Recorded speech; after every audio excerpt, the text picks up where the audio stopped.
ഈ ഒരു നിമിഷം നിങ്ങളുടെ പേഴ്സൻ്റെ കറണ്ട് തോട്ട്സ് എന്താണെന്ന് അറിയാം. റെഡ് കാർഡ്സിൻ്റെ എനർജി പറയുന്നതിന് മുന്നേ നിങ്ങൾക്ക് ഇതിനുള്ള ജനറൽ റീഡിംഗ് വീഡിയോസൊക്കെ കാണാൻ ആഗ്രഹമുള്ളവരാണെന്നുണ്ടെങ്കിൽ ഈ ഒരു പേജ് ഫോളോ ചെയ്യുക. അതുപോലെ തന്നെ യൂട്യൂബിലാണ് കാണുന്നതെങ്കിൽ ഒന്ന് സബ്സ്ക്രൈബ് ചെയ്തേക്കുക. ഡെയിലി ഒന്നിലധികം ജനറൽ റീഡിംഗ് വീഡിയോസ് ഈ ഒരു ചാനലിൽ അപ്ലോഡ് ചെയ്യുന്നതായിരിക്കും.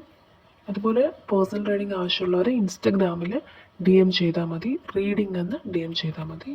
ഓക്കെ, 2 കാർഡ്സാണ് 8 ഓഫ് കപ്സ്, അതുപോലെ തന്നെ 9 ഓഫ് കപ്സ് വന്നിട്ടുണ്ട്. അപ്പോൾ ആദ്യത്തെ ഒരു കാർഡിൻ്റെ എനർജി എന്ന് പറയുകയാണെങ്കിൽ ഈ ഒരു പേഴ്സൺ ഇപ്പോൾ അവരുടെ ജീവിതത്തിലെ ചില പഴയ കാര്യങ്ങളിൽ നിന്നോ അല്ലെങ്കിൽ സിറ്റുവേഷനിൽ നിന്നോ ഒക്കെ ഒന്ന് മാറി നിൽക്കാനായിട്ട് ആഗ്രഹിക്കാനായിട്ട് കാണുന്നുണ്ട്.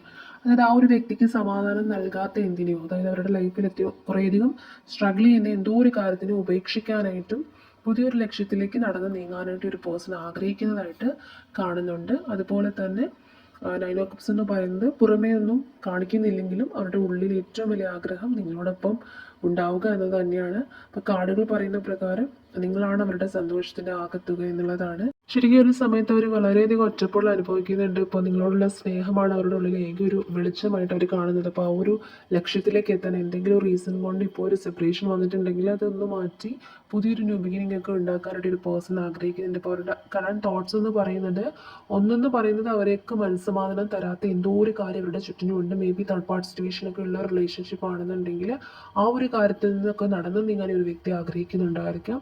അതുപോലെ തന്നെ 9 ഓഫ് കപ്സ് ആണെങ്കിൽ ഒരു പുതിയ തുടക്കം, ഇപ്പം റിലേഷൻഷിപ്പിലാണെങ്കിലും കരിയറിലാണെങ്കിലും ഒക്കെ ഒരു ന്യൂ ബിഗിനിങ് ഈ ഒരു പേഴ്സൺ ആഗ്രഹിക്കുന്ന ഒരു ടൈമായിട്ട് കാണുന്നുണ്ട്.